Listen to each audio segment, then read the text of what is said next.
de lo poquito que he encontrado por ahí, es que la exegética trata de buscar en la Biblia el mensaje tal cual como se dio a quienes se dio. Ujú, Y la hermenéutica es extraer eso y llevarlo a nuestras realidades para transmitirlo. ujú. Más o menos eso es lo que entiendo por las dos, por exégesis y por hermenéutica. Método exegético, ¿a qué te suena? Mm, pues a procesos como investigativos, con un método de estudio para llegar al fondo del documento, de las palabras, del mensaje. Ok, está bien. ¿Alguien más?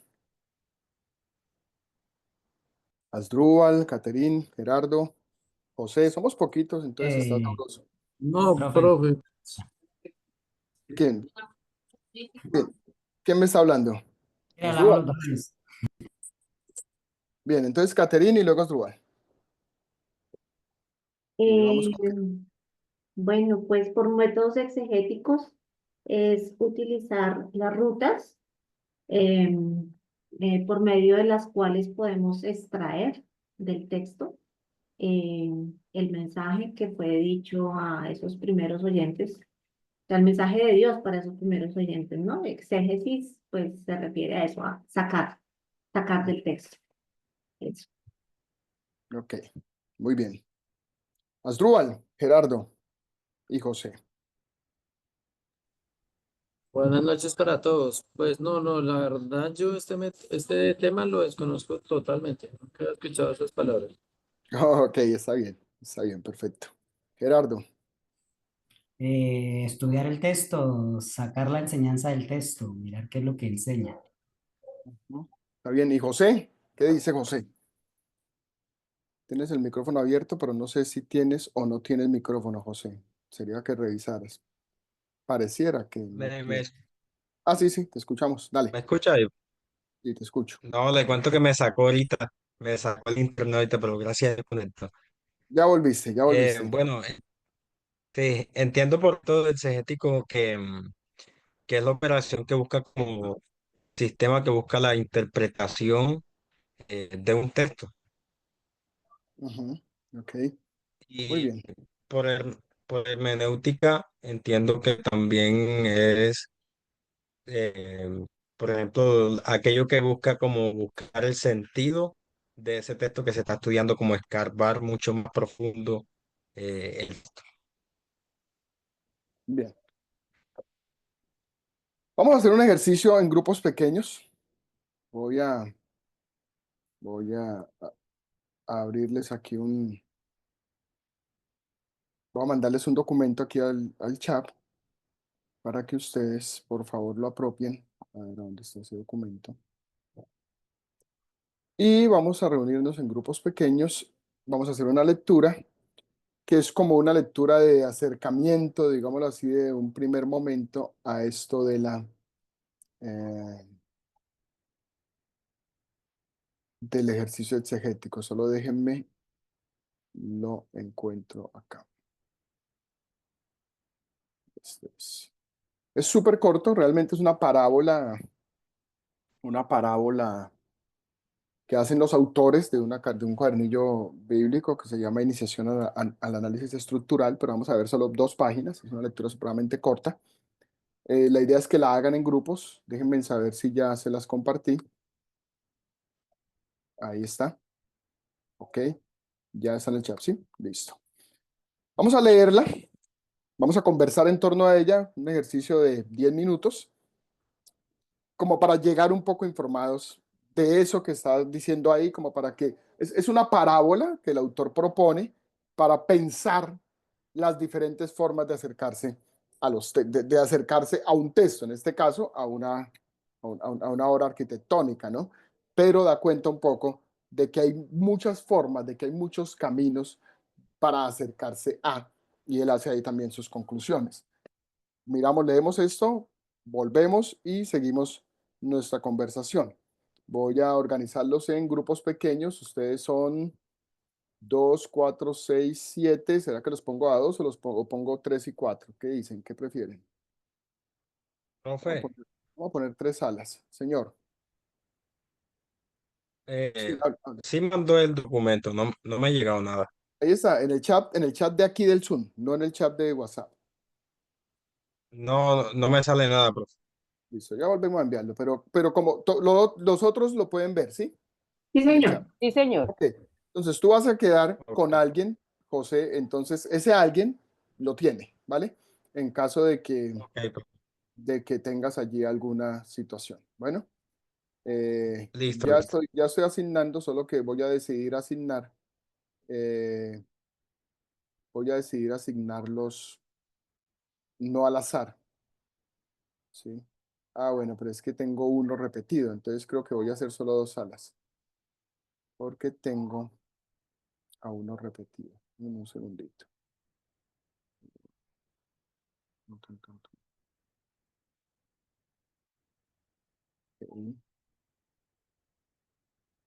voy a traerlo esto para acá, listo, y aquí me queda faltando que eliminar esta sesión, y aquí vamos a asignar lo que me falta.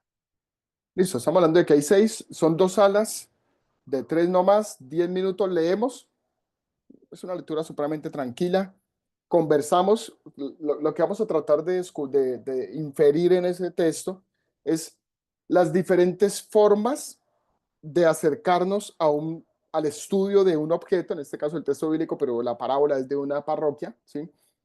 Las diferentes formas de acercarnos, pero también los objetivos que tiene el que se acerca, ¿sí? ¿Es claro? ¿Es clara esa instrucción? ¿Sí? Porque yo cuando me acerco con un objetivo, con una pregunta, ¿verdad? Entonces, ¿cuál es el objetivo con el que se acerca el exégeta clásico y el exégeta estructural, pero también el materialista? ¿Cuál es el objetivo? ¿Y cómo puede eso llevarlos a identificarse quizás con la manera en la que ustedes o los líderes y predicadores que ustedes conocen se acercan también a los textos bíblicos, ¿vale? Porque también hay un papanatas, hay un sacerdote, hay todo un grupo. Voy a enviarlos a salas. Ya está. Entonces, únanse a sus salas. Hay uno que quedó sin asignar, que es eh, Asdrúbal. Creo que tengo que asignarte 2 veces, ¿verdad, Asdrúbal?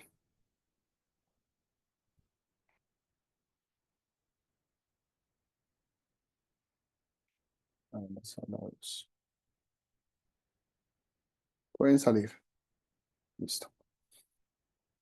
Listo, acepta ahí, te le sale un cuadrito a cada uno, le está saliendo un cuadrito, acepten. José Palomino dice que no ha entrado. ¿Te está saliendo, José? ¿Estás pudiendo? Nada, profe, no me sale nada. ¿Por qué? ¿Tienes un problema? Como déjame ver, yo miro si puedo enviarte de nuevo. ¿Te sale? ¿No te sale? Nada, profe, no me sale nada. Y me sale la imagen congelada. Es que le cuento que el internet está bastante malo desde que llovió. Sí, está. Si quieres, ¿cómo hago? Porque no me deja, o sea, no me deja asignarte porque, o sea, no te puedo enviar directamente. Dame un segundito, yo miro qué puedo hacer contigo. A ver, no me deja, vamos a ver si lo puedo hacer aquí. José,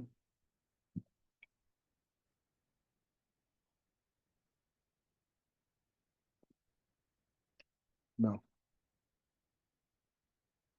no me deja.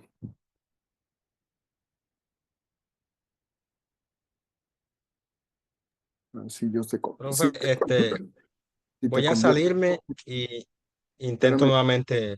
Sí, dale a ver si de pronto por ahí te puedo asignar, ¿vale? Yo estoy aquí pendiente. Ok, Sal, perfecto. sal y vuelve e ingresa. Ok, ok.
cinco personajes.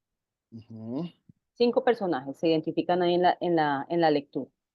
Nos habla de uno que es el exegeta clásico. Dice que es ujú, un historiador que le gusta estudiar a fondo todo lo que interviene en, digámoslo, en el texto. Hablan ahí de una catedral, pero como estamos ujú. hablando desde la interpretación, de la exégesis bíblica, todo Tú lo que estás interviene en el texto. interpretando una vez la parábola. Examina, exacto, examina todos los detalles, quiere mirar cómo reconstruir lo que ese arquitecto que él llama ahí quiso hacer en ese momento. Eso es lo que es el exegeta clásico. Habla Ujú, también del exegeta estructural. Ese ujú. es muy superficial, muy subjetivo. No le interesa en realidad lo que el arquitecto quiso hacer, sino que lo único que le importa es la forma, no el fondo. Le importa mirar la forma. No se centra en el fondo como el exegeta clásico, que ese sí busca, escudriña, revisa.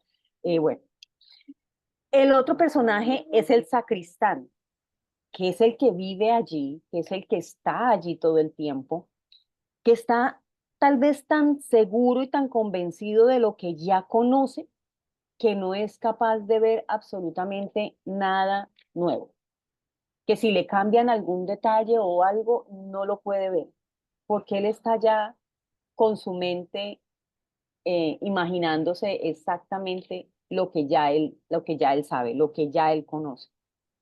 Nos habla también del psicoanalista.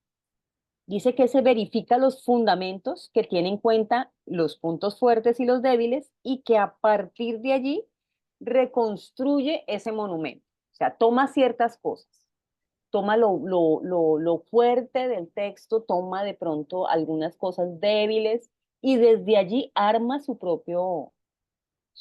¿qué? Su propio concepto, su propio monumento. Y también habla del papanatas, que a ese prácticamente pues no le importa absolutamente nada de lo que ahí aparezca, solamente lo que él piense, lo que él crea, lo que él tenga en su mente. Eso es lo que nosotros pues interpretamos de ese texto. Ok.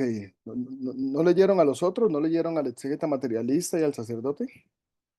Al Sí, sacerdote sí, al sacristán, ¿sí? Sacerdote. No, el sacerdote. Bueno, miremos el otro grupo a ver si los encontraron. Yo creo que sí. Al final, Sí. o será que no los mandé? Vamos a ver. No, sí están, sí están. Ah, ok, listo. Bien. Bien, entonces para no redundar en lo que decía Adriana, pues Sí, aquí pero me estamos, gustaría, Catherine, sí. que problematices si consideran necesario a partir de la lectura que ustedes hicieron algo de lo que dijo Ariana. ¿O estás de acuerdo con lo que Ariana dijo, por ejemplo, del exégeta estructuralista? ¿Estás de acuerdo? ¿Es eso lo que representa realmente en el texto? Bueno, déjame ver un segundo. Eh, bueno, entonces empecemos desde el clásico. Diría que o sea, vemos que el clásico es alguien que es un conocedor del contexto. Es Ujú, alguien que tiene, o sea, que su apreciación, su análisis de la catedral, la hace con base en el conocimiento que tiene eh, eh, con referente a ese objeto que está analizando. Em, y pues digamos que es objetivo, lo vemos como algo objetivo porque tiene en cuenta el tiempo, la edad, bueno, como cuando fue construido y los detalles de la construcción y demás. El estructural lo vemos como más subjetivo. Sí, Adriana decía lo mismo, como que es subjetivo. Eh, eh, lo ve, o sea, como que no le presta mucha atención a sus orígenes, a cómo fue construida y demás, sino como que básicamente lo trivializa, pues diciendo, o sea, obviando que, bueno, el autor ya está muerto, eh, y no le interesa como el saber cómo fue construida, sino lo que le interesa es cómo está funcionando todo en conjunto. Eh, por qué es como es? En ese caso, pues la catedral. Y cómo funcionan, ¿sí? Cómo es que funcionan los mecanismos de la estructura. Entonces lo ve más como un esquema, como algo funcional, diría yo, un poquito más allá. Como para qué sirve. Ujú. El siguiente, que es el sacristán, es a el que sí lo da todo por sentado. Le hacemos, si nos pusiéramos como a comparar con la palabra, de pronto es esa gente que se la pasa recitando palabras y que a todo el mundo le dan palabra y palabra y palabra y que conoce todo de memoria, pero suelta textos fuera de contexto y, y cree que opina, generaliza sobre todo, suponiendo que la verdad es como él la percibe, ¿no? Entonces dice, no, yo ya conozco todo esto, he leído la Biblia muchas veces y bueno, no me quiero salir del tema de la estructura, pero haciendo un paralelo. Entonces es como eso, sí, también Adriana lo mencionaba, pues que no, de pronto no le presta atención, le pueden cambiar algo y no se da cuenta. O pueden pasar los años y los años y va a tener siempre la misma opinión porque él está en su cuento creyendo que las cosas son así y ya. Y eso es toda la verdad que hay ahí y eso es todo porque lo conoce muy bien. El siguiente es el psicoanalista, pues que él lo que hace justamente es eso, es analizar y juzgar, es decir, identificar cosas, puntos buenos, puntos malos, debilidades, lo que fuere, pero lo hace más como no se interesa en saber el por qué tiene puntos débiles o puntos fuertes, sino le interesa es como identificar. Pues es muy breve lo que nos dicen de él, pero es como básicamente eso. Em, bueno, pero se enfoca, digamos, en el suelo, ¿no? O sea, como partiendo de ahí partiendo de lo que ve. De pronto él ve el suelo, pero no ve o no analiza más allá, ¿no? Las bases, los cimientos, la tierra, bueno, en fin, lo demás que podría estar viendo si no analiza lo que puede ver. El papanatas, pues, es alguien que realmente no le interesa, ¿no? Que, eh, que toma las cosas de manera trivial, eh, que, ¿qué más vemos ahí con el papanatas? Ya, bueno, y que más bien lo que hace es hace una apropiación, digamos, o sea, él da sus propias opiniones sobre ese lugar, queriendo, ¿cómo se dice? Digamos, como él trata de agregarle o de manifestar lo que él está percibiendo y lo da como por sentado. Ujú, ujú. Por eso dice que el texto como tal se convierte en pretexto. Como que se argumenta con base en la apreciación jocosa que está haciendo de, de la estructura. Y bueno, sigue el materialista. eh, Qué bueno que va a estar mirando, va a estar haciendo va a estar haciendo un análisis como de tipo marxista en cuanto a buscar las ideologías que se pueden estar moviendo ahí en la estructura, o sea, como qué tintes ideológicos se pueden estar viendo ahí. Entonces, para cuestionar y decir, bueno, están alienando al pueblo, o bueno, algo así. Y el sacerdote está preocupado es por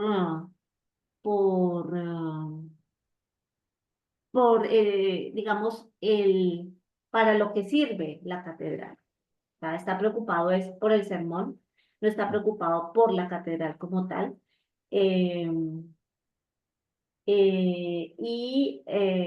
Bueno, y está preocupado es como por el servicio religioso, por decirlo de alguna manera. O sea, no le interesa mucho qué pasa con la catedral, sino para qué le puede servir y para desarrollar como la labor que tiene. Es Muy como, bien, muy bien. Listo, ¿no? Excelente. Hicieron un trabajo interesante. El autor dice, el autor aquí, Charpentier, plantea esta parábola que la toma, ¿cierto? Dice que fue inspirado en una parábola que escribió que leyó en otra parte, para decir que de alguna manera, si bien no de manera concreta, si de alguna manera muestra los diferentes métodos o las diferentes formas de acercarse al texto, ¿cierto? Nos muestra un poco al histórico crítico que da cuenta del exégeta clásico, ¿verdad? Que está siempre pensando en el atrás, ¿verdad? Eso lo vamos a ver a profundidad y ustedes van a hacer un ejercicio con eso. Está pensando en el atrás del texto. Luego entonces nos conecta con el exégeta estructuralista, que es el semiótico, pero que conecta un poco también con el narrativo, porque al que hace análisis narrativo no lo representa claramente esta parábola, que no se está preguntando por el atrás, sino por el texto.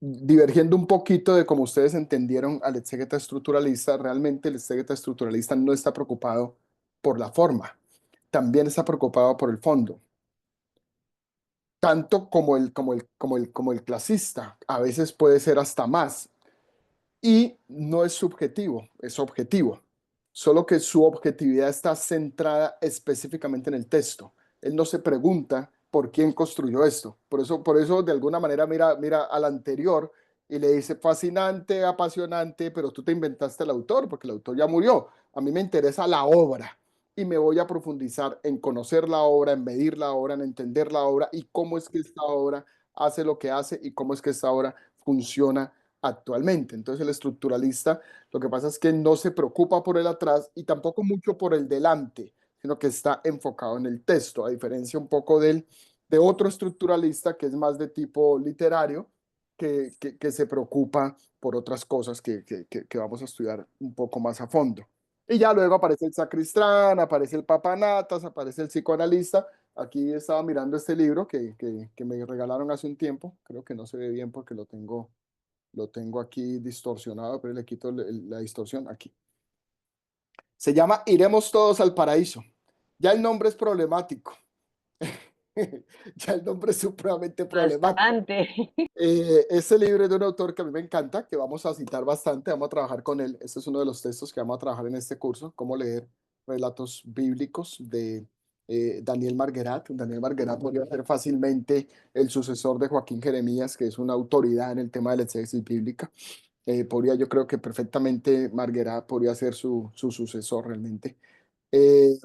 Y este libro, Iremos todos al paraíso, él lo escribe a dos manos con Marie Balmary, y Marie Balmary desarrolla un método psicoanalítico para estudiar Mateo, porque estudian Mateo. Saben ustedes que Mateo es el libro que más referencias hace al fin del tiempo, ¿no? Más que Apocalipsis es Mateo. Mateo es el libro más escatológico en la Biblia.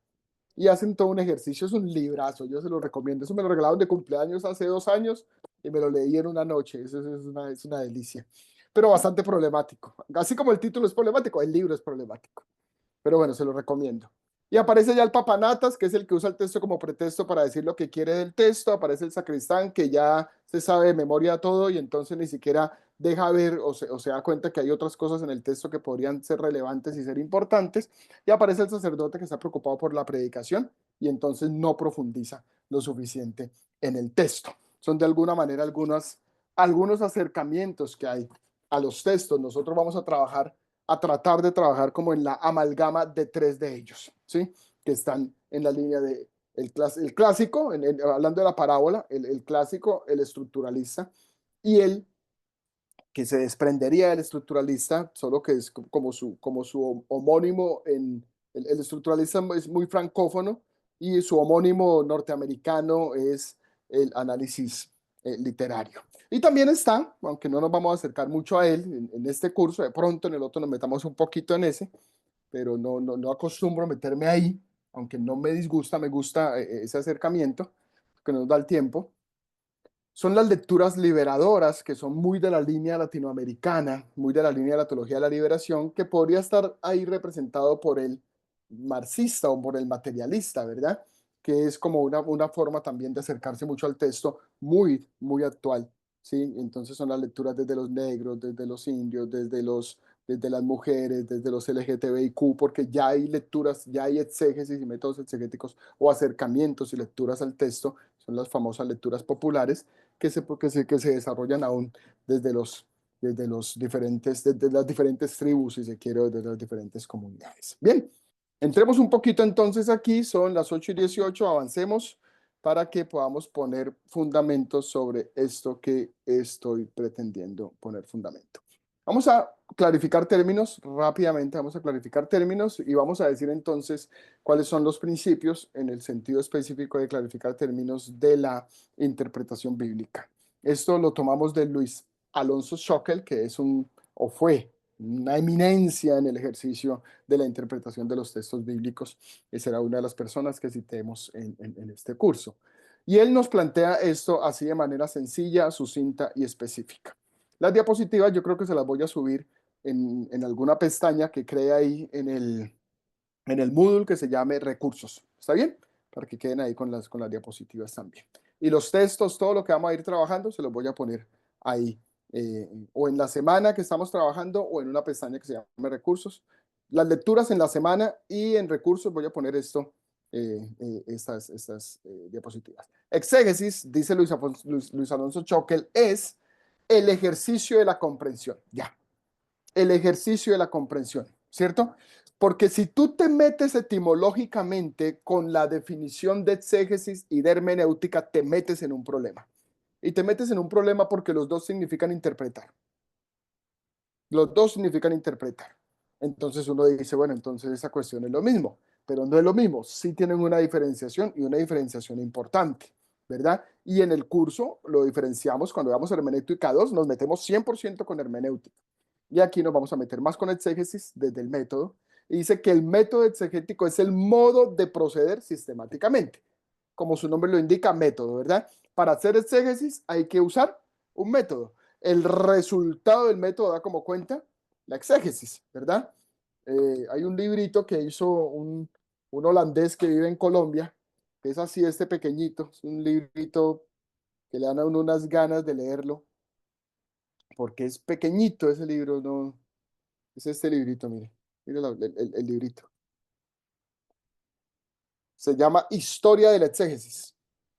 Lo hizo Theo Donner. Los que están en Girardot y de pronto conocieron o conocen a Luis Eduardo, pues Theo Donner es el suegro de Luis Eduardo, que fue pastor de la iglesia de Girardot hace como unos 30 años y es el rector del Seminario Teológico Bíblico de Colombia en Medellín. Bien. Y la hermenéutica, dice Schockel, que es la teoría sobre el acto de comprender e interpretar textos. Entonces, exégesis, ejercicio de comprender. Pero la exégesis se hace a través de un método que es el método exegético, porque es el modo de proceder sistemáticamente para desarrollar el ejercicio de la comprensión. Y la hermenéutica es la teoría sobre el acto de comprender e interpretar los textos. En ese sentido, entonces, diríamos que la hermenéutica contiene a la exégesis y contiene a los métodos exegéticos. Entonces, hermenéutica no es exégesis ni un tipo de exégesis. Y hermenéutica y método exegético tampoco son la misma cosa. Ahora, es importante aclarar esto que no tengo aquí. Hay hermenéutica y hay método hermenéutico.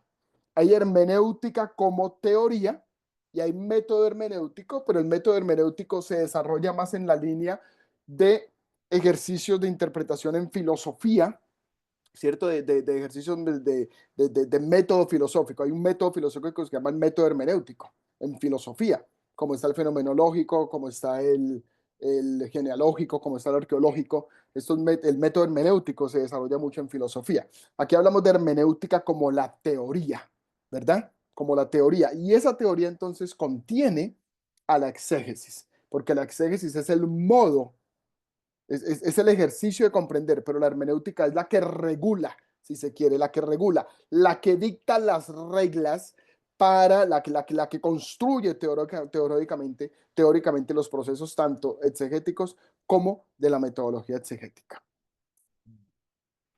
Hermenéutica, entonces, es la teoría, estamos diciendo, sobre la comprensión e interpretación de textos literarios y de textos bíblicos sagrados también. Se diferencia del método exegético, que es el modo sistemático de proceder en la comprensión, y de la exégesis, que es el ejercicio de la comprensión e interpretación. Entonces, la hermenéutica sería la casa, ¿cierto? La casa sería la que contiene todo el andamiaje, ¿sí? La exégesis sería lo que hay dentro de la casa, y el método exegético serían las ventanas o las puertas que me dan acceso a eso que hay dentro de la casa. Como por poner un ejemplo bien descachado, pues. La hermenéutica es el espacio ideológico. La exégesis es la puesta en práctica del ejercicio interpretativo dentro de ese espacio. ¿Ustedes se dan cuenta? La hermenéutica es teoría en su esencia. Pero cuando nos metamos a estudiar esa teoría que es la hermenéutica, pues vamos a ver cómo se conecta la hermenéutica con la exégesis, con el método exegético, porque la hermenéutica sí hace una cosa, y es crear una cosa que se llama el círculo hermenéutico, ¿verdad?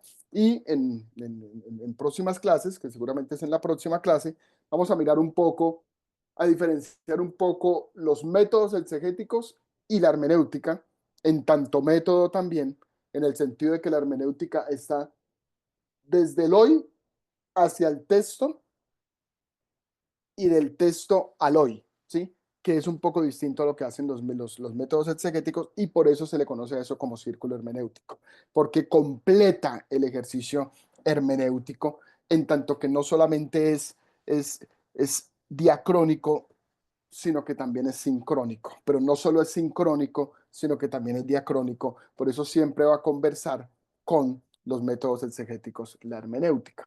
Ahora recordemos, diacronía es hacia atrás, sincronía es hacia adelante, ¿verdad? ¿Estoy bien? Bien.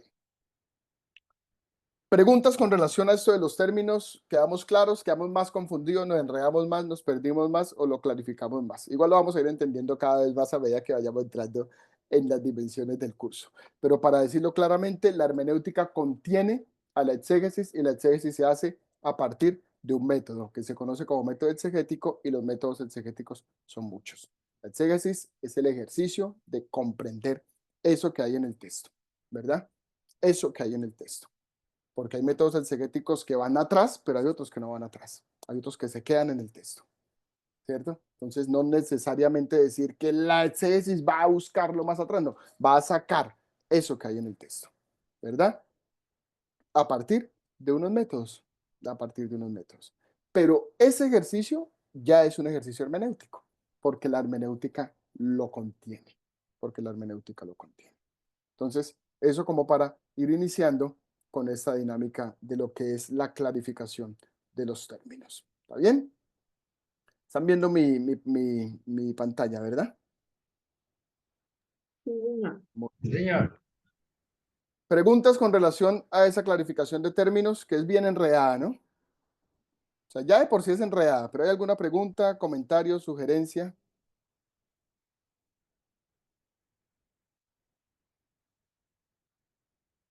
Y aquí se puso lento. ¿Alguna observación frente a eso? ¿Es claro? ¿No es claro? ¿Es más confuso? ¿Lo enredé más? Me preocupa el silencio, porque el silencio me puede decir, venga hermano, eso no quedó claro. Sí, señor. Yo creo que sí, sí, yo creo que, como usted dice, poco a poco vamos a ir entendiendo esa diferencia que hay entre esas dos, entre la hermenéutica y la exégesis. Es A compleja, y a medida la que- final ellas se encuentran. Exactamente. Bien. Pero básicamente es eso. Exégesis es comprender, se hace a través de un método, y la hermenéutica es la teoría que dicta las reglas, básicamente, de los procesos. Interpretación bíblica, y la propuesta que vamos a hacer hoy entonces es que interpretemos a partir de algo que se llama la puerta de la amistad. Es decir, hay muchas maneras de yo entrar en diálogo con la Biblia. Hay muchas maneras de yo conversar con la Biblia, de yo acercarme al texto bíblico. ¿sí? La que algunos autores proponen, bueno, se proponen distintas, algunos proponen que se acerquen al texto bíblico como un libro de historia, otros proponen que se acerquen al texto bíblico como un libro de literatura, otros proponen que se acerquen al texto bíblico como el diálogo con otro, que es lo que plantea Hans de Witt, y en esa línea de Hans de Witt, Ezio Sánchez también propone que nos acerquemos al texto bíblico desde la puerta de la amistad, es decir, que comencemos nuestra conversación y nuestra relación con la Biblia como si la Biblia fuera una amiga, como si la Biblia fuera una amiga. Y digamos que podemos poner como fundamento la experiencia o el ejemplo del sacerdote Esdras, ¿verdad? Es el texto bíblico que Esdras era un sacerdote y maestro que conocía muy bien la ley de Dios, la estudiaba constantemente, la obedecía o la practicaba, la ponía en práctica y la enseñaba a los judíos.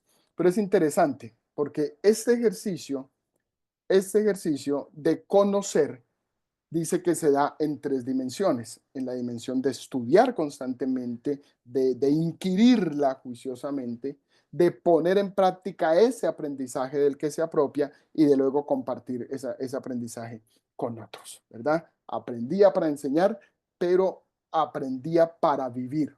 Y en ese ejercicio tenía conocimiento, conocía muy bien la ley.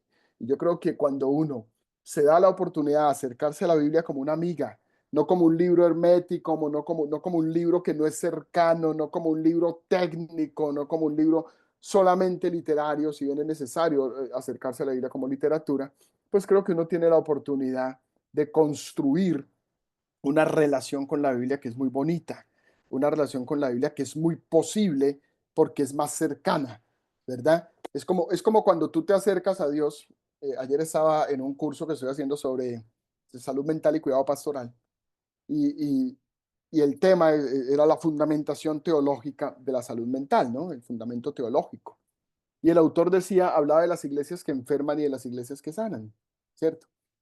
Y él decía que una iglesia que enferma puede tener las características de esa iglesia que muestra a Dios como un Dios rígido, como un Dios violento, como un Dios juzgador, como un Dios que no es cercano, ¿verdad? Uno puede acercarse a la Biblia como un libro que no es cercano, como un libro que sí es la palabra de Dios, que es técnico, que es profundo, pero que no es cercano.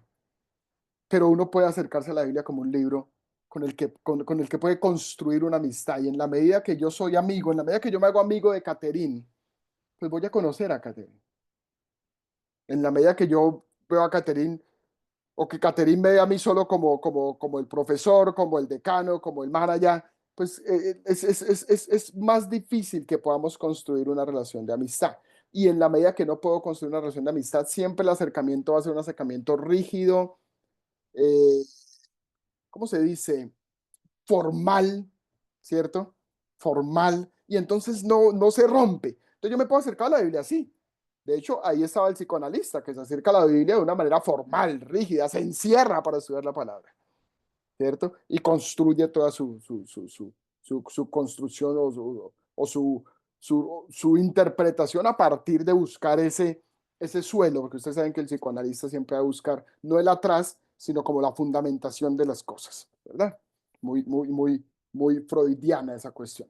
Ahora bien, no obstante, yo puedo acercarme a la Biblia como una amiga. Y si me acerco a la Biblia como una amiga, eso produce unos efectos distintos a que si me acerco como un libro de estudio. Y vamos a ir mirando eso que puede producir. Entonces, cuando me acerco a la Biblia desde la puerta de la amistad, eso puede significar que considero a la Biblia como si fuera otra persona. Entro en diálogo con la Biblia como si fuera otro. Es un diálogo con otro. Como si fuera el amigo al que deseo conocer de manera personal y de manera íntima.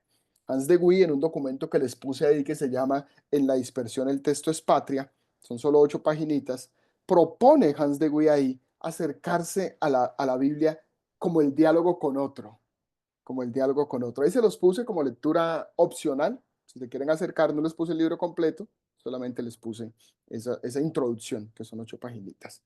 Y ese acercarme a la Biblia desde la puerta de la amistad, entonces, produce una lectura activa, desde adentro, una lectura amigable, ¿cierto? De la Biblia como la de cualquier libro, una actividad ética, análoga al tiempo que pasamos con los amigos. Entonces, uno disfruta mucho, es como cuando tú te pones a leer una enciclopedia, pues tú puedes disfrutar eso, pero no es lo mismo que sentarte a tomar café con un amigo, ¿verdad? O sea, acercarse. Recordaba Calvino hace un momento que decía que la Biblia es tan profunda, decía Calvino, es tan profunda la Biblia, que los más expertos buzos no pueden llegar a su fondo. Los buzos más expertos no pueden llegar a su fondo, pero es tan amigable, es tan cercana y es tan accesible que el niño, el bebé de brazos que no sabe nadar, puede jugar sin ningún temor a ahogarse en su orilla, ¿sí? Sin ningún temor puede jugar en su orilla y no tiene temor de peligro. Esa es la Biblia. La Biblia es un texto sagrado, es la revelación de Dios, es la inspiración divina para nosotros, ¿verdad? La revelación escrita, especial de Dios, pero es amigable. Pero podemos acercarnos a ella de manera tranquila, de manera amigable, de manera amable. Un amigo, uno no se acerca a un amigo con miedo, uno no se acerca a un amigo con temor de que lo juzgue, de que lo señale, de que lo condene, de que no, ¿verdad? Pero sí uno se acerca a un amigo, sí uno se acerca a un amigo de manera vulnerable. Entonces, cuando se estudia la exégesis, se corre el peligro de convertirse uno en un erudito estudioso. Y uno puede ser un experto estudioso de la Biblia, pero que eso no lo transforma, pero que eso no lo interpela. Y necesitamos que la Biblia nos interpele y por eso estamos diciendo estas cosas. Nos acercamos a la Biblia con el propósito de hacerla nuestra amiga. ¿Y qué ganamos de cultivar la amistad con la Biblia? Pues imagínese usted tener una amistad con la Biblia. Pues entonces usted todos los días se encuentra con ella, usted todos los días la lee, usted todos los días la degusta, usted todos los días la disfruta. Eso nos conecta perfectamente con el Salmo 1. ¿Recuerda el Salmo 1?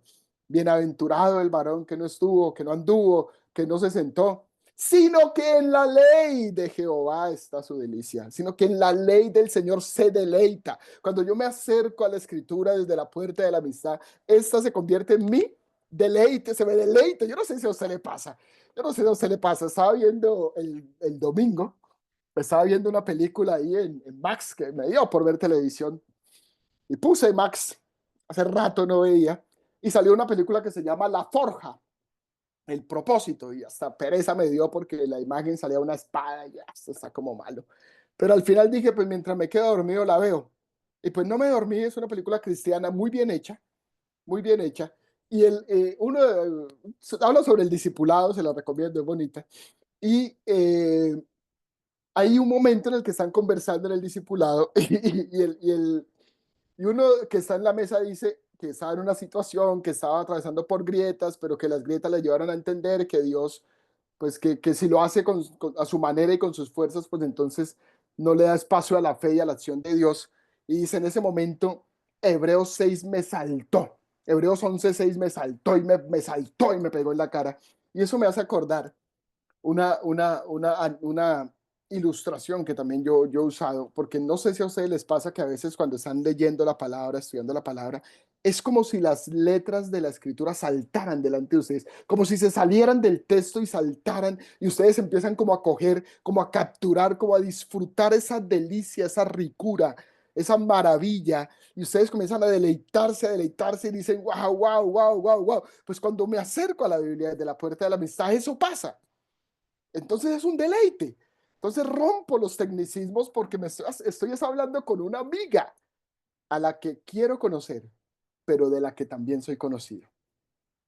Entonces el mejor lugar para desarrollar una amistad florecida con la Biblia es el púlpito de la iglesia. Qué bonito llevar nosotros al púlpito una predicación que nace de un acercamiento con la escritura a partir de un ejercicio de amistad y no de un ejercicio técnico, ¿cierto? Solo metódico, técnico, rígido, pues porque eso se percibe, eso se siente. Hace años, cuando estaba estudiando en el seminario, me tocó predicar. Y estaba yo predicando y terminé de predicar y salió el profesor de la materia y me felicitó y me dijo, excelente, qué buena predicación. E hizo un taratazo, me dio como 10 elogios. Y después se paró el rector del seminario y se quedó mirándome y se bajó así las gafitas y me dijo, hey, Sean, buena predicación, pero le falta humedad. Dijo, buena predicación, pero le falta humedad. Y me dijo, ore más.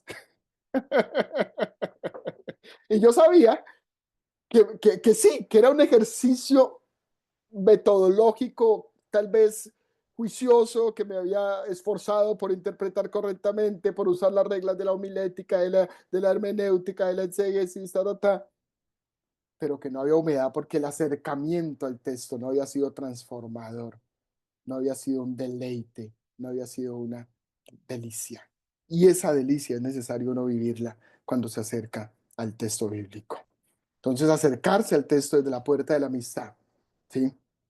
Cuando entendemos la Biblia como nuestra amiga, nos da la oportunidad de conocerla de manera directa.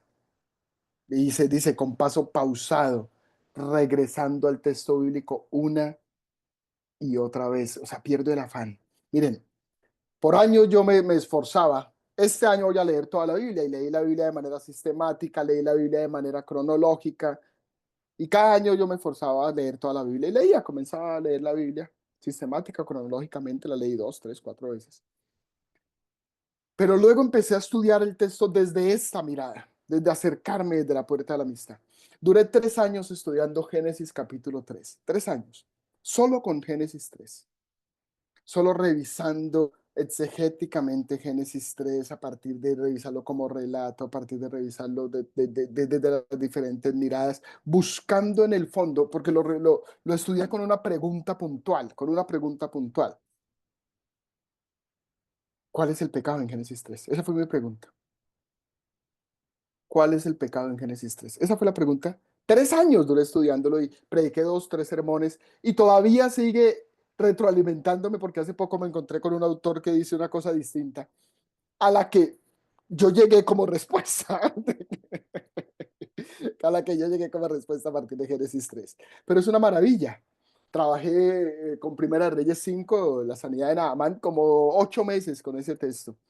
Sí, porque entonces comienzas tú a acercarte y a trabajar con el texto de una manera distinta, a rayarlo de una manera distinta, a tomar nota de una manera distinta, a buscar otras cosas, a hacerte otras preguntas, porque estás en una relación con el texto bíblico, ¿sí? Y es un medio, entonces, acercarme a la Biblia como amiga es un medio para la enseñanza y la predicación de una manera constante, pero también de una manera, pues, bella y agradable.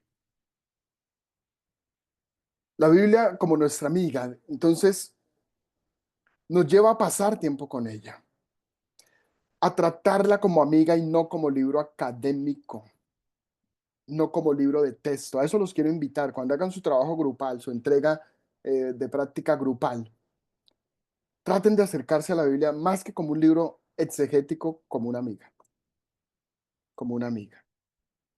con la que pasan tiempo, porque les voy a pedir que rayen, que impriman el texto y rayen y pues usen muchos colores, porque una cosa es para rayar una cosa, otra cosa es para rayar otra cosa. Ustedes van a terminar con una hoja rayada y yo les voy a mostrar ejemplos de eso, 2, 3 ejemplos de eso. ¿Está bien? Y eso pues va a ser parte de la entrega, mirar cómo fue que hicieron cómo fue que rayaron ese texto juntos. ¿Qué encontraron? ¿Qué no encontraron? ¿Qué buscaron? ¿Por qué lo buscaron? ¿Por qué definieron eso como lo definieron? ¿Está bien? Y eso, cuando me acerco a la Biblia como amiga, paso tiempo con ella. Paso tiempo con ella. Entonces, no leo la Biblia como el requisito cristiano, que pasa mucho, ¿no? Pero hay que leer la Biblia. Todos los días hay que leer la Biblia. Mano, lean la Biblia todos los días. Entonces uno lee la Biblia todos los días porque hay que leer la Biblia todos los días, porque uno es cristiano y hay que hacer el devocional todos los días porque el cristiano hace el devocional todos los días. Porque el cristiano que no hace todos los devocional todos los días empieza a sentir como una especie de culpa, lo cual es supremamente dañino y es una de las acciones de las iglesias que enferman. Hacerte sentir culpable por no hacer el devocional, hacerte sentir culpable por no leer la Biblia. Eso yo no sé qué tan de Dios es, ¿verdad? Eso es un poquito enfermizo, con todo el respeto que todos ustedes se merecen y me merecen. Pero yo también he propuesto esas cosas, las que estoy deconstruyendo ahora. Porque está bien si hay un día que tú no pasa nada, si un día no hiciste el devocional. Eso no pasa nada. Pero lo que sí es interesante es que hacer el devocional para ti sea un deleite y no una obligación. Entonces la escuchas hablarte y le hablas. Señor, pero esto qué, pero esto por qué, pero cómo es esta cuestión aquí, pero por qué hiciste esto. No, me paré loco, pero es un deleite, eso es una maravilla. Y de esta manera vas a conocer, ¿cierto? Su ser a profundidad, su vida a profundidad, porque vas a encontrar en el texto la vida que hay en el texto. Bien dice la misma escritura y dice de sí misma, ¿cierto? Que ella es viva y eficaz.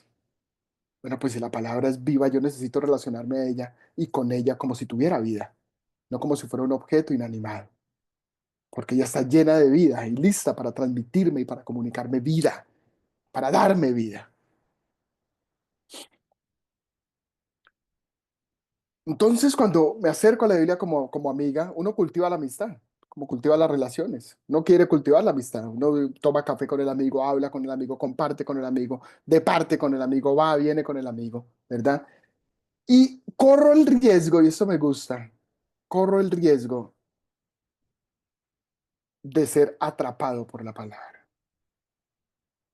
Corro el riesgo de que la palabra me atrape. Y acá quería llegar, en esto de la puerta de la amistad. 3 cosas se requieren para acercarme a la Biblia como una amiga. 1, estar dispuesto a aceptar el riesgo de ser atrapado por la palabra. Que la palabra te atrape.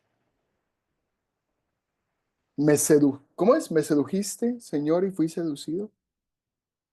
Más fuerte fuiste que yo y me venciste, decía Jeremías. Porque había un fuego en mi interior, dice Jeremías, traté de sufrirlo, pero no pude. Que eso produzca la palabra, que nos atrape. Dijo Pablo, el amor de Cristo nos constriñe, que nos constriña, que nos obligue la palabra. Número 2, estar dispuesto al cambio, es decir, a la conversión. Y ojo con esto, a leer el texto en contra de nosotros. Cuando tú lees el libro sagrado, como desde lo técnico, desde lo académico, pero esto no puede ser académico. Si esto es académico, perdimos el sentido de este seminario. Cuando me acerco desde lo académico meramente, sin desmeritar lo científico y lo académico. Lo que pasa es que aquí necesitamos conectar, necesitamos que esto sea praxeológico, no teórico y académico, pero tampoco solo práctico, sino que sea una conexión de esas dos cosas. Cuando me acerco solo desde lo académico, la Biblia nunca la va a leer contra mí, porque siempre estoy haciendo un ejercicio del estudio de un objeto. Cuando me acerco desde la puerta de la amistad, desde el diálogo con otro, pues tengo la posibilidad de que ella me interpele, de que ella me confronte y de que me llame a conversión. Y ojo con esto de la conversión, porque uno dice, doctrinalmente hablando, no, pues ya yo me convertí. Pero la conversión es una experiencia constante y continua. Y yo me atrevo a pensar que en este instante de mi vida, en este preciso instante de mi vida, estoy experimentando un nuevo proceso de conversión. En este instante, con 30 años en el Evangelio, con 27 años sirviendo al Señor, 28 ya, profesor, estudiante, eterno aprendiz, viendo cómo muchos han entregado su vida a Jesús, en este momento yo estoy experimentando una vez más un proceso de conversión. Otra vez. Y lo tercero, estar dispuesto a lidiar con la dificultad extrema del texto, especialmente en su lenguaje poético.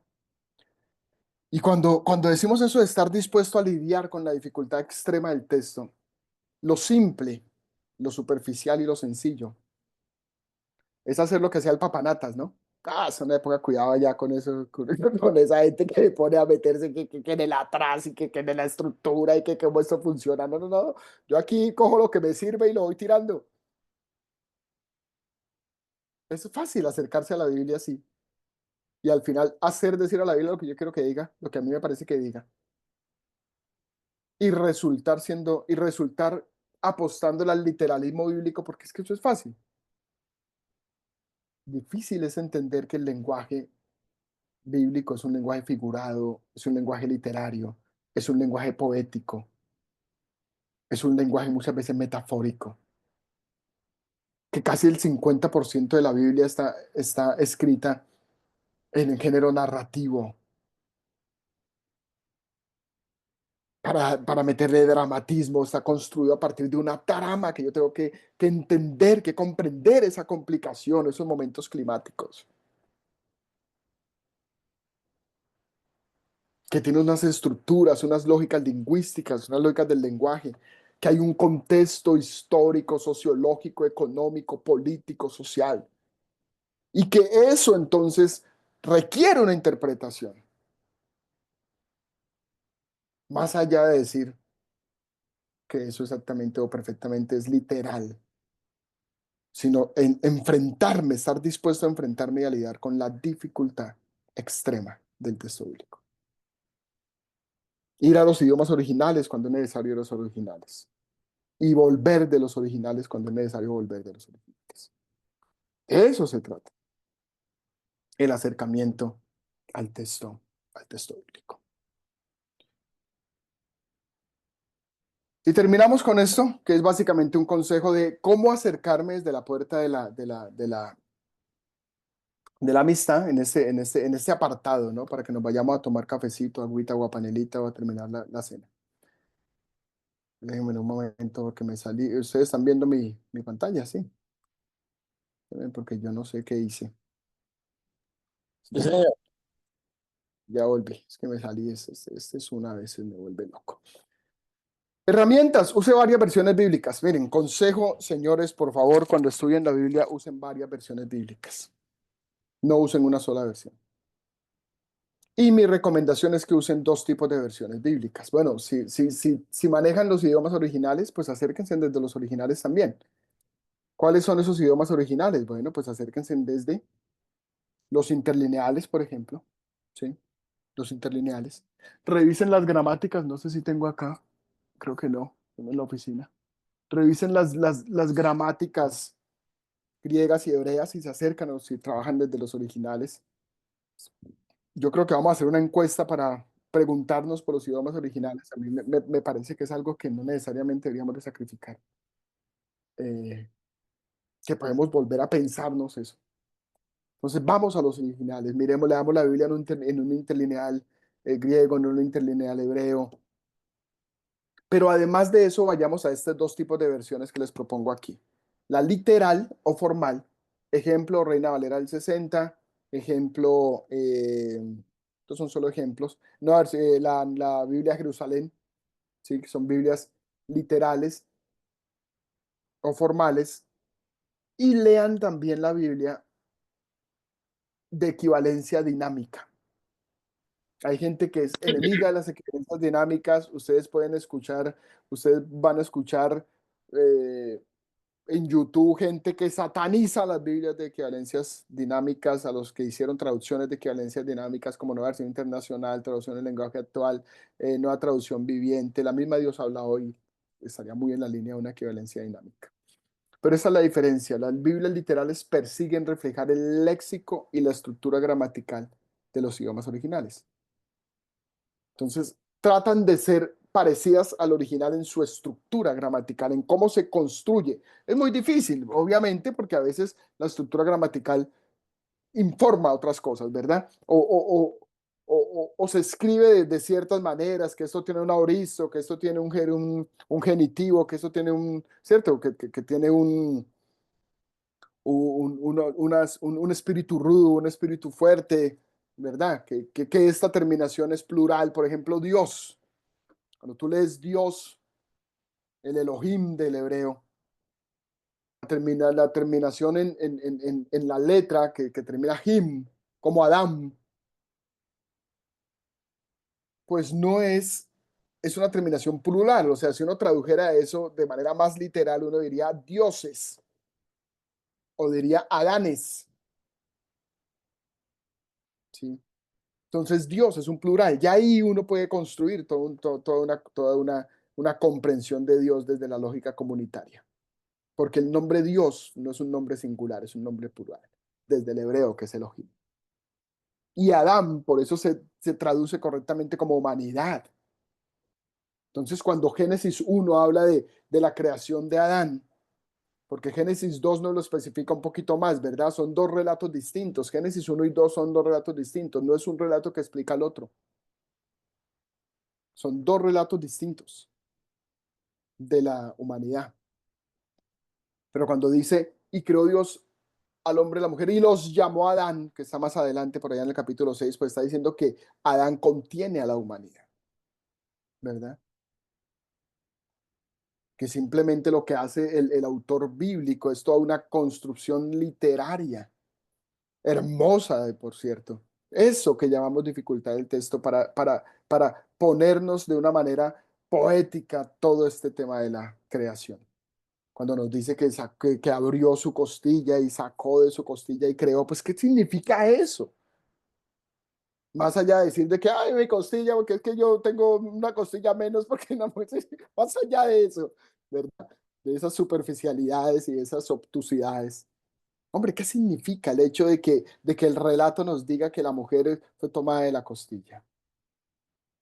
¿Cierto? ¿Qué significa eso? Por ejemplo, en la traducción, cuando nos dice, y miren aquí la diferencia entre las equivalencias, las Biblias literales y las equivalencias dinámicas. La Biblia literal, Reina Valera dice, cuando el pecado de Génesis 3, Reina Valera dice, y vio Eva que el árbol era deseable, que era rico, que era hermoso, que era tentador, deseable para alcanzar sabiduría, bueno, todo lo que dice, y tomó y comió. Y dio después al hombre, el cual también comió. Recuerden que toda traducción, detrás de toda traducción hay una teología y detrás de toda traducción hay una interpretación. Eso es bien importante, ¿sí? Porque uno a veces piensa que la traducción es así neutra y la neutralidad no existe. Cada traducción es hija de su época y persigue unas cosas. Entonces así dice Reina Valera. Lo tienen ahí, si quieren lo leemos rápidamente. Génesis 3. ¿Alguien tiene nueva versión internacional? Alguien búsquelo en nueva versión internacional y yo lo leo en Reina Valera. Y miramos ahí un ejercicio sencillo. Usted lea. Reina Valera. Mire, dice Reina Valera. Y vio, verso 6, y vio la mujer que el árbol era bueno para comer y que era agradable a los ojos, y árbol codiciable para alcanzar sabiduría, y tomó su fruto y comió, y dio también a su marido, el cual comió así como ella. Antes de leer Reina Versión Internacional, cuando ustedes leen ese pasaje, ¿ustedes cómo se imaginan que le dio Eva a Adán de comer? O sea, ¿qué es lo que le lleva a eso a usted en el imaginario? ¿A dónde lo conduce? Usted dice que Eva estaba hablando con la serpiente, que Eva, después de que habla con la serpiente le dice que Eva, ustedes no van a morir, si Dios sabe que ustedes van a ser es como él el día que coman tan. Y Eva dice, uy, vamos a ser como Dios, qué maravilla. Vamos a ver el mal y vamos a ser dioses. Entonces, como vamos a ser dioses, que es una maravilla, pues yo voy a comer. Y vio que era bueno para comer, agradable a los ojos, codiciable para alcanzar sabiduría. Y comió, tomó su fruto y comió. Y dio también a su marido, el cual comió así como ella. ¿Cuándo le dio a él? ¿Cómo le dio a él? ¿En dónde se lo dio? Ahora, miren la equivalencia dinámica. ¿Quién tiene una versión internacional? Para que lo lea. Ya, profe, acá la tengo. Dale, Adriana, verso 6. Dice verso 6, la mujer vio que el fruto del árbol era bueno para comer y que era atractivo a la vista y era deseable para adquirir sabiduría. Así que tomó de su fruto y comió. Luego dio a su esposo que estaba con ella y él también comió. ¿Cuál es la diferencia? Especifica que el esposo estaba ahí con ella y que por eso fue que Y pudo eso, darle inmediatamente y, e- desde... y eso, señoras y señores, cambia totalmente la interpretación. Pero totalmente. O sea, esa expresión que estaba ahí con ella, que estaba con ella cambia todo, cambia toda la interpretación de Génesis 3, pero completamente, la transforma. Ahora, ¿qué hace uno cuando encuentra un texto como ese? Pues se va al original. Ahí es cuando los textos bíblicos nos mandan a los originales. Bueno, vamos a mirar eso en hebreo, ¿cómo es que está? Si Reina Valera es más cercana al hebreo o Nueva Versión Internacional es más cercana al hebreo, porque si bien, aunque hay Biblias de equivalencia dinámica, son traducciones también. Nueva Versión Internacional es una traducción, no solo una versión. Es decir, que fue tomada de los manuscritos, de los códices alejandrinos, ¿Está bien? Cuando se hizo la nueva traducción, la nueva versión internacional, se hizo en inglés, la NBI, la NIV, creo que es que se dice. Caterine me ayuda ahí, que es la bilingüe entre nosotros, ¿cierto? La NIV, ¿cierto? New International Version, creo que es, por ahí es la cosa. Yes, sir. Y entonces, lo que propusieron fue que la versión en español fuera una traducción de la versión en inglés. La del inglés se hizo desde los originales, pero lo que se proponía era que la que se hiciera en español se extrajera del inglés. Y el Jaramillo, que era presbiteriano de Cumberland, colombiano, ¿cierto? Que por ahí lo citaremos en algún momento, dijo, no, vamos a hacer una versión. Se demoraron 15 años los traductores de la nueva versión internacional, pero se fueron a los códices alejandrino, vaticano, no al Textus Receptus, porque eso es toda otra discusión que seguramente ustedes ya vieron cuando vieron introducción a la Biblia. ¿Sí? Y si no, yo les puedo subir algunos documentos en torno a eso y se quieren acercar a ese asunto. Y entonces es una traducción, solo que se llama equivalencias dinámicas porque lo que busca es comunicar el sentido de los mensajes o del mensaje de los idiomas bíblicos, el sentido. Por eso dice Reina Valera, por ejemplo, ascuas de fuego amontonarás sobre su cabeza. Y uno dice, ¿esa vaina qué es? No, Nueva Versión Internacional dice, harás que la cara le arda de vergüenza. Entonces traduce el dicho, porque eso es un dicho de la época, traduce el dicho con una equivalencia a un dicho del de nosotros. O eso del ósculo santo, esa vaina uno no sabe si es que le están diciendo una grosería o qué, ¿cierto? Pero no, la nueva versión, la equivalencia dinámica dice, hombre, es un beso santo. El problema es que hay hermanos que ya leyeron beso santo y entonces ahora quieren darle beso santo a todas las hermanitas. Y el problema es que hay unos que los quieren dar a todas las que son menores de 30 años, ¿no? Que eso también son muy espirituales, ¿no, hermano? Ok, entonces es eso. ¿Se dan cuenta cómo cambia? ¿Cómo se transforma? Pero es acercarme y comenzar a deleitarme, a disfrutar ese tema que tiene que ver con el acercamiento al texto desde la puerta de la amistad.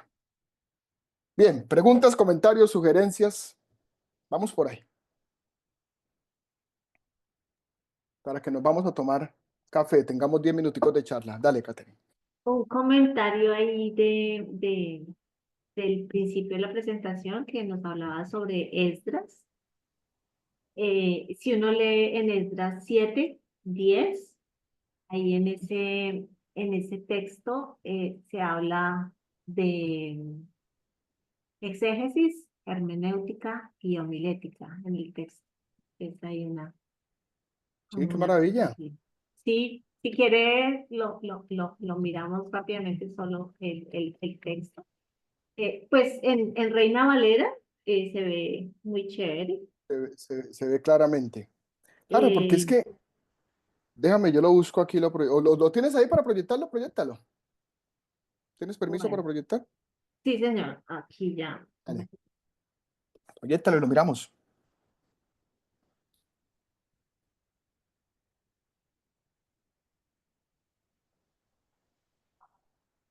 7, aquí en el 10, dice, porque Esdras había preparado su corazón para inquirir,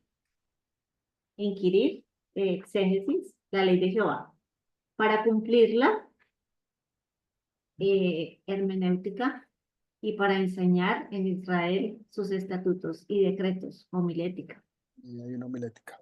Sí, es interesante mirar ese texto desde eso. Claro, podemos complejizar eso, ¿no? Porque todo es un Sí, ejercicio hermenéutico. sí, sí. Sí, sí, pero rico, pero me parece que es una, una aproximación interesante y bonita, además, bonita. Porque es que, a ver, creo que es en el otro curso donde hablamos de esos tres momentos, la heurística, la noemática, porque eso, o sea, eso es hermenéutico. Cuando tú estás predicando, eso es resultar de un ejercicio exegético, pero es una acción hermenéutica. Pero al final, la exégesis también es una acción hermenéutica, ¿sí? Por eso la hermenéutica contiene y hace su ciclo completo cuando viene a la vida. La diferenciación es que va de la vida al texto y del texto a la vida. ¿Sí? Hay otros que van del texto a la vida y de la vida al texto. Es un giro diferente, pero el círculo hermenéutico es de la vida al texto y de regreso a la vida. Que eso lo vamos a mirar el jueves. Creo que el jueves alcanzamos a mirar eso. Bien, ¿qué más? Gracias, Catherine, por enriquecer el curso. ¿Qué más Profe, tienen que decir? profe, he Señor, encontrado una cosa que me causa mucha...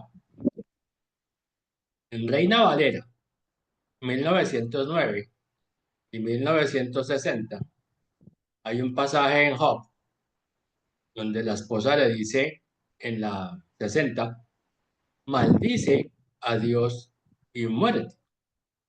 En la 1909 dice, bendice a Dios. Son reinas valeras.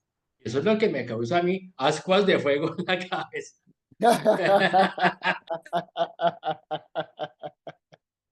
Si fuera una versión dinámica, si fuera una versión, por decirlo así, con todo respeto, católica, o uno dice, bueno, está bien, diferentes fuentes o lo que sea.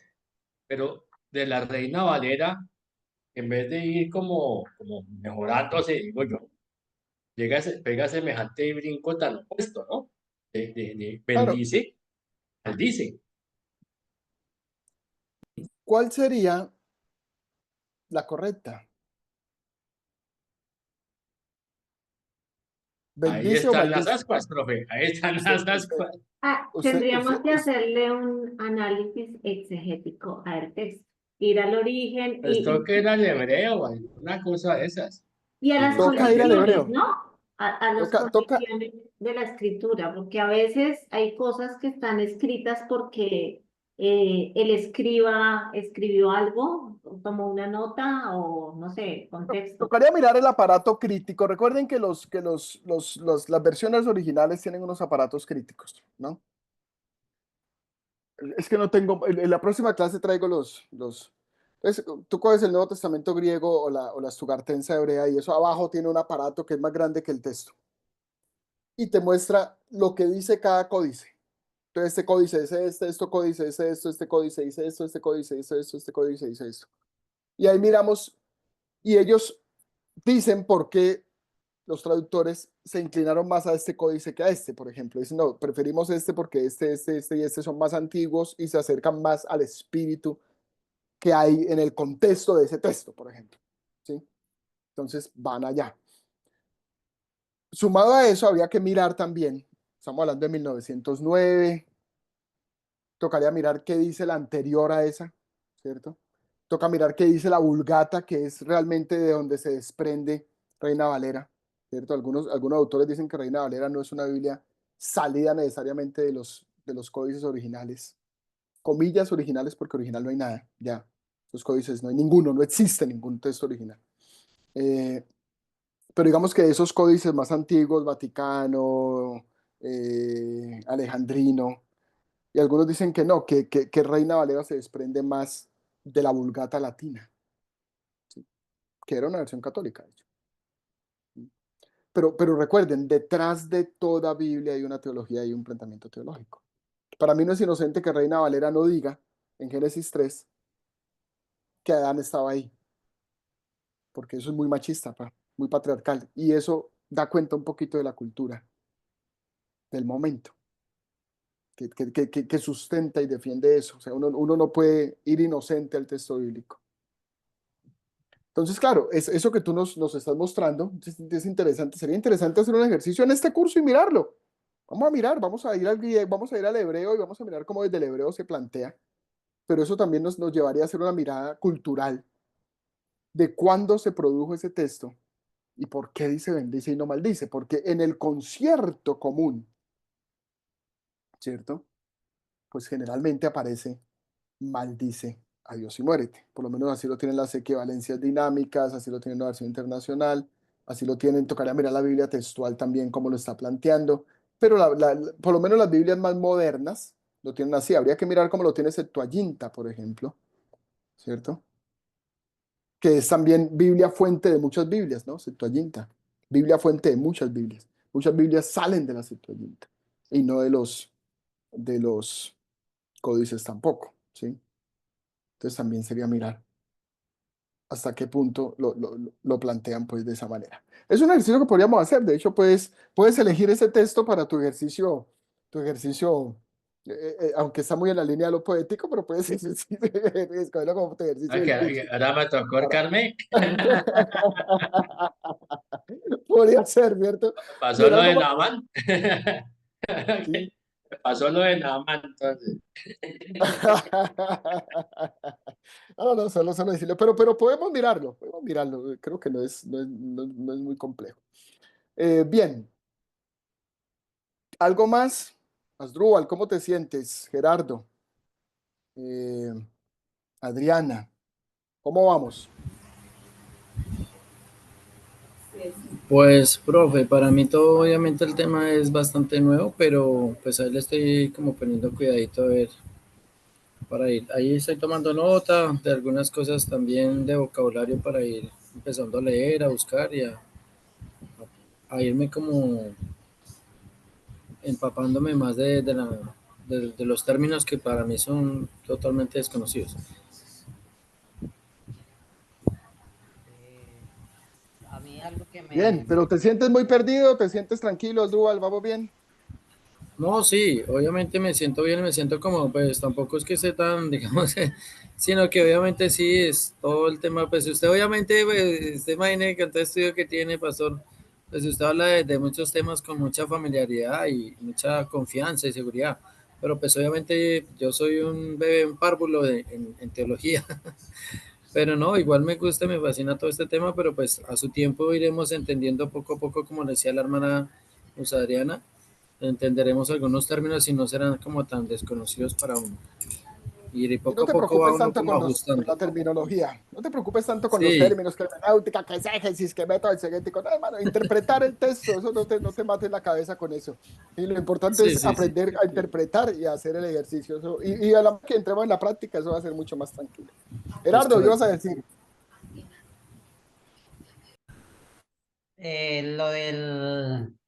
Lo de la enseñanza ahorita decía de mirar la Biblia como la amiga y mirarla desde ese punto me parece muy interesante, me gusta, es la forma como a mí me gusta el ver la Biblia, el que uno habla, pero ella es la que le habla, el que uno la va a interpretar, pero ella es la que lo interpreta a uno. Entonces esa forma para mí es fascinante y me gusta verla, o sea, que la haya, como la expresó usted y como está ahí en la enseñanza y como lo lleva a uno a mirarla. Creo que de ahí puede sacar uno realmente mucha más profundidad en el conversar con esa palabra viva y eficaz.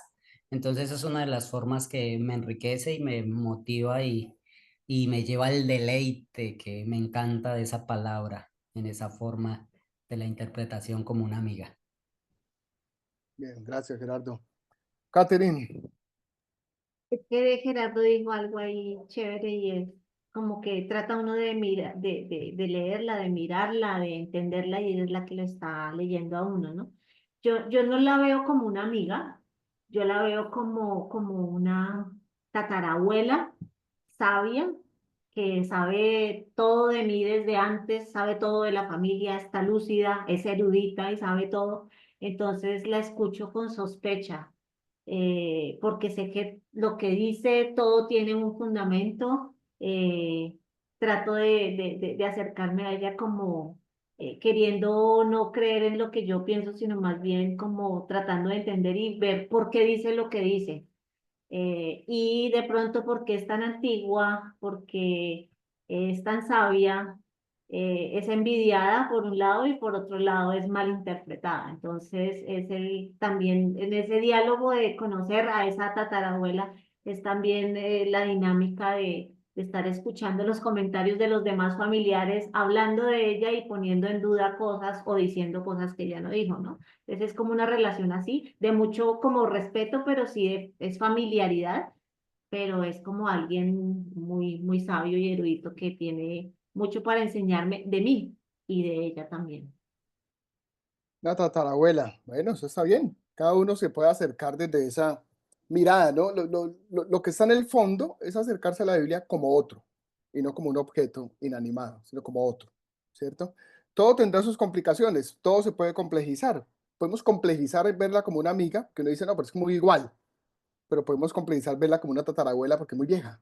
¿Se va a entender? Entonces, es muy antigua y entonces la relevancia para el presente, ¿dónde queda? Entonces, todo se puede problematizar. La clave es que uno entienda, que uno tenga clave el principio, y el principio es que tiene vida, ¿sí? Pero que esa vida que tiene es una vida relevante. Más adelante vamos a ver eso, de cómo es que la Biblia, siendo un libro con toda la historia que tiene, sigue hablándonos hoy, ¿sí? Que eso es una cosa milagrosa y maravillosa. Bien, Luz Adriana. Claro, profe, a medida que el ejercicio, no, a medida no, el ejercicio de acercarnos a la palabra es algo muy, muy íntimo.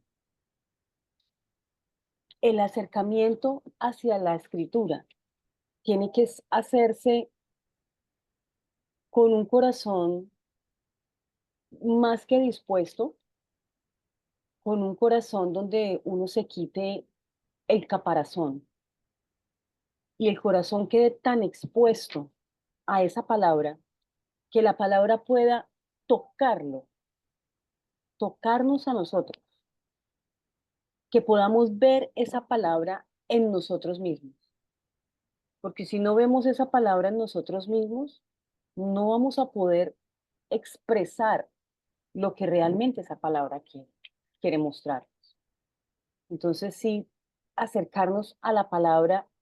A veces nosotros nos acercamos teniendo como una coraza en el corazón, como un caparazón para que la palabra no nos vaya a, como a golpear, como a herir, no sé, como queriendo ver la palabra que se refleje hacia los demás, pero no que se refleje hacia mí mismo, no queriéndola aplicar en mi vida, no queriendo dejar que eso que está diciendo la escritura sea para mí, sino como queriendo decirla hacia los demás. Esa es mi manera de ver ese acercamiento. Sí, pasa también, pasa mucho, ¿sí? Y pasa mucho en la medida que uno se va volviendo estudiante de la Biblia, ¿no? Que a veces uno termina estudiando la Biblia para enseñarla, ¿sí? Y uno estudia la Biblia para enseñarla. Y la estudia muy bien y la puede enseñar muy bien, pero la estudia para enseñarla. Y uno debe estudiar la Biblia para que ella lo interprete a uno, lo enseñe, lo transforme, lo toque. Ahora, ¿cómo me acerco? Eso es clave.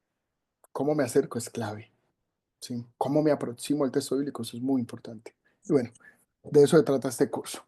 Bien, 10 minuticos, tomamos café, venimos, explicamos la actividad y nos vamos a dormir. ¿Listo? Bueno, café ya hasta ahora está como muy difícil. Tomemos aguapanelita, una aromática, ¿cierto? No, profe, un expresito para que se arroche. Que un café ya es mucho.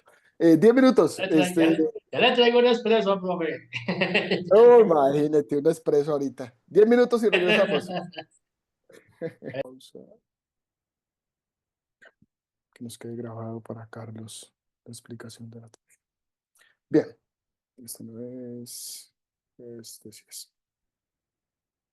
Bien, entonces, aquí tienen entonces la primera actividad. ¿Sí? Vamos a habilitarla. Mostrar. Ahí están el objetivo, el plan de estudios, el contenido, la actividad de evaluación. Y lo que vamos a pedirles aquí es hacer un análisis comparativo, un análisis comparado. Tienen una lectura, dentro de ese documento hay una lectura acerca de los relatos bíblicos. A ver, análisis comparado, van a surgir diferentes aproximaciones de las cuales obedecen a característica. Análisis tiene como fin hacer un ejercicio comparativo entre las tres principales aproximaciones al texto bíblico. ¿Sí? Entonces, ustedes van a hacer la lectura del texto, solo que no encuentro. No sé si lo subí bien o lo subí mal. Vamos a ver si no lo subí bien. Ya lo habilité, pero no lo encuentro. A ver, acá.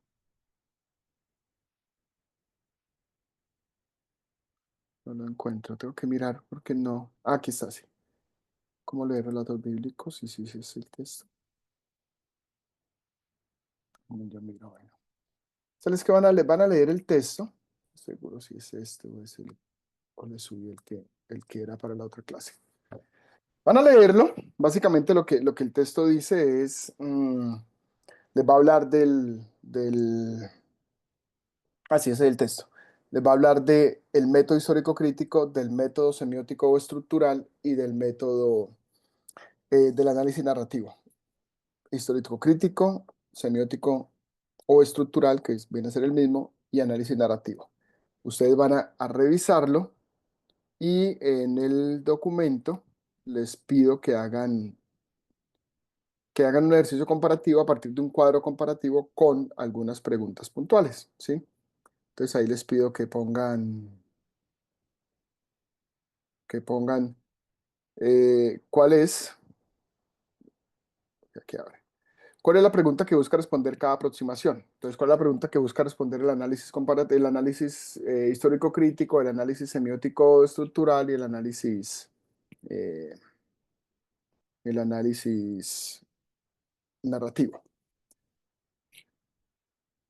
¿En qué eje del esquema de Jacobson se centra o ubica la aproximación y por qué tú la ubicas allí? Entonces van a ver que hay un esquema de Jacobson que es vertical y horizontal. Tú vas a decir, el histórico crítico está en la horizontal por esto y esto y esto. No, el semiótico está en la vertical por esto y esto y esto. No, el narrativo está en la vertical por esto y esto y esto. ¿Listo? Básicamente. ¿Y cuál es el objetivo de cada una de las aproximaciones? Entonces, no solo qué pregunta busca responder, sino qué se propone. ¿Cuál es el objetivo? Y a su modo de ver, usted va a... Es un texto muy corto, entonces tampoco espero que haga una cosa muy grande. Eso en una página, es un cuadro comparativo de realmente una página.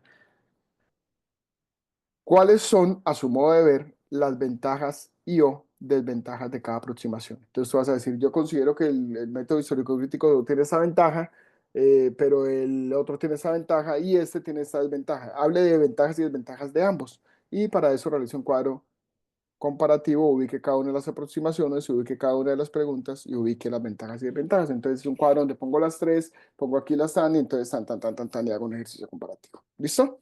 Es básicamente eso. Aquí está el documento, cómo leer los relatos bíblicos, que es un texto de Daniel Marguerat. Bueno, de Daniel Marguerat.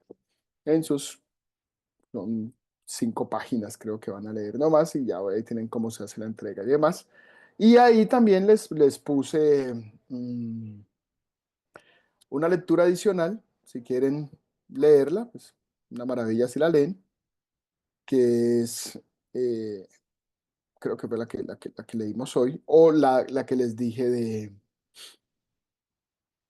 de este señor Hans de Wyk, si no estoy mal, creo que es la que leímos hoy. Ah, sí, es la que leímos hoy. Entonces ahí la tiene José Palomino, por si no la pudo recibir, y es en el segundo encuentro que van a tener a Hans de Wyk por ahí jugando con ustedes. ¿Listo? Bien. Eso es. O les pongo la lectura de Juan Seguí ahorita. Eso es. Para el jueves van a tener otra tarea, esta todavía no la he habilitado. Van a tener otra para que hagan esta y no se frustren tanto con ese asunto y ya vean tanta cosa. Y lo vamos abriendo paso a paso, sin necesidad de ir generando tanta situación. Aquí está. Les mostramos la sesión. Su ejercicio para la próxima clase va a ser un mapa conceptual. ¿Saben hacer un mapa conceptual? ¿Sí? Ok. Es bien importante saber hacer un mapa conceptual. Entonces, no es un mapa mental, no es es un mapa conceptual. ¿Sí? Yo de todas formas seguramente les voy a subir uno de muestra o algún video donde diga el mapa conceptual tiene estas características. La idea es que ustedes hagan un mapa conceptual a partir de los diferentes géneros literarios de la Biblia, a partir de un texto que van a leer y algunos videos que van a ver también. ¿Vale? Estos son los videos y aquí está el texto. Y esos son dos videos de Proyecto Biblia. ¿Conocen Proyecto Biblia? Eso, dos videitos de Proyecto Biblia. Vamos a trabajar este curso con hartos videitos de Proyecto Biblia. Son cortos y son bien precisos. Entonces, vamos a trabajar. Aquí hay dos videos de Proyecto Biblia, que es la Biblia y los estilos literarios. Entonces, lo que les pido aquí para que me entreguen el lunes, creo, es que basado en esos tres grandes estilos literarios, metan los demás, porque en el texto van a encontrar evangelio, apocalíptico, Entonces, como, ¿dónde caben? Dentro de esos grandes tres, en ese mapa conceptual, pues me dan cuenta un poco de eso. Es una tareita un poco más densa, tienen más espacio. Cierra el domingo y está abierta desde hoy, por si ya le quieren ir aproximando ustedes que son tan juiciosos. Bien, ya quedaron abiertas las dos y ahí estamos. Bueno, cierro pantalla.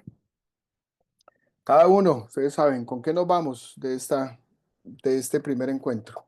Adriana, ¿con qué nos vamos? Una palabra, una sola. Una sola palabra. Hay tantas. Hay un flipback, ok, es el de Asdrúbal. Interpretación. Está bien, puede ser una frase también si no le alcanza la palabra, no me preocupe. Asdrúbal, cuénteme, mano, ¿con qué va?